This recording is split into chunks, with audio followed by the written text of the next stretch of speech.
It was an old house up on Walfren Hill.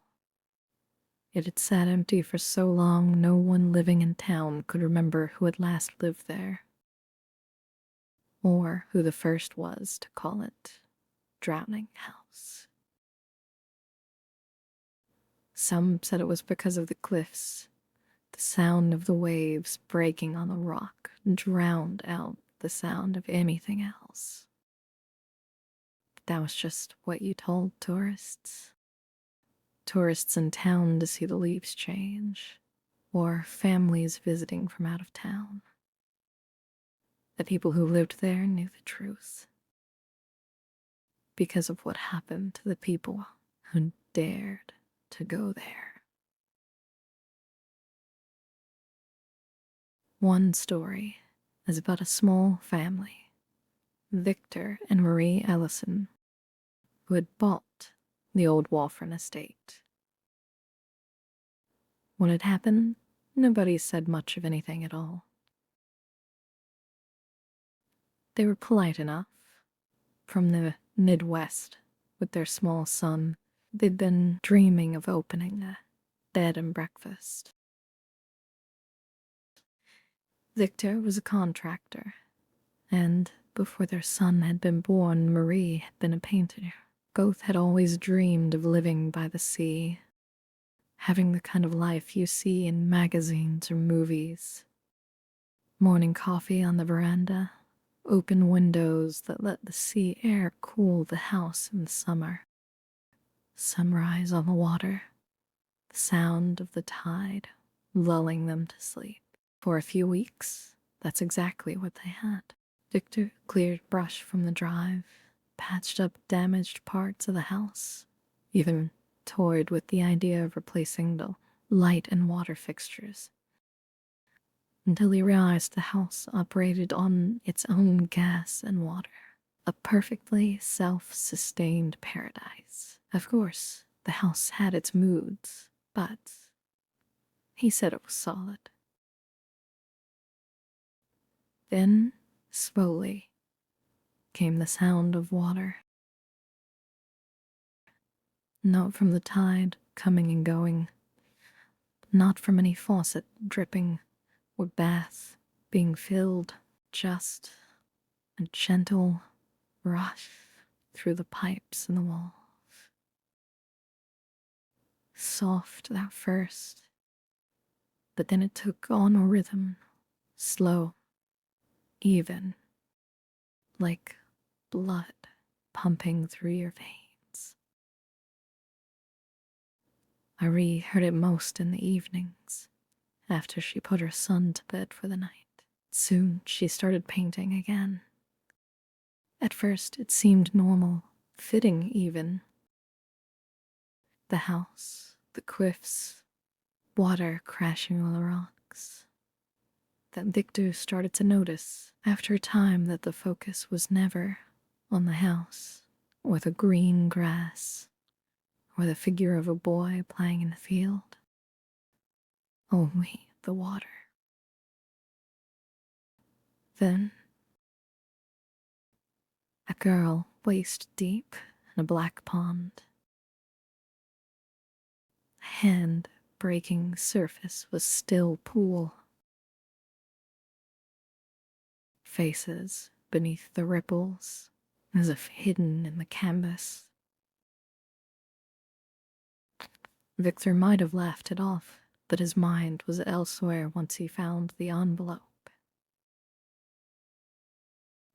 It was in a locked desk drawer in the study, the key still sitting in the lock.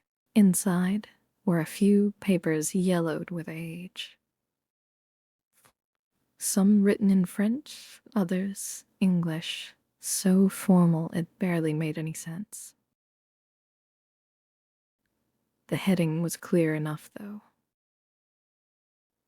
Trust and Stewardship of the Voifand Estate, 1819. It wasn't just a deed. It was a binding trust. It said that ownership of the estate could never be sold, only inherited by a direct blood descendant, with the property to be held in trust by the bank until one came to claim it. Should any sale occur in violation, the transaction would be considered void. Dread set in. Sure, he owned the house now, but according to this, should any descendant show themselves, he would lose everything.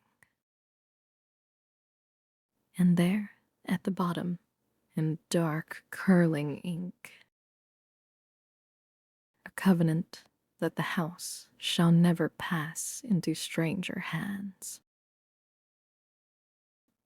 Victor read it twice, then a third. The bank had sold him the house 6 weeks ago. Cash he'd borrowed, if this document was valid, and it looked so very real. He didn't own a thing. Not the land, not the house, nothing but a pile of debt and a dream that could be shattered with a word. Marie might have told him to leave it alone, but she was lost in her paints.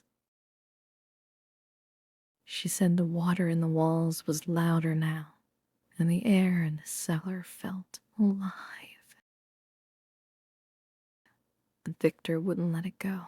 He drove to town the next morning with the papers, meaning to show the county clerk, meaning to get answers.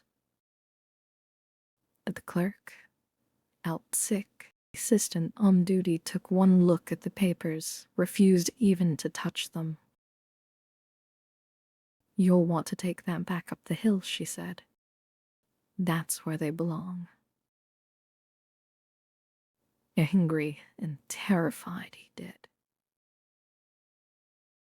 That night, his son woke up screaming. A monster in the walls, eyes peering through the cracks between the slats. Victor had nearly broken his neck slipping on a wet spot on the floor. He blamed Marie and lost his temper. When Victor went to wash his hands later, the water in the pipes ran hot enough to steam. The next morning, Victor's truck was still at the end of the drive.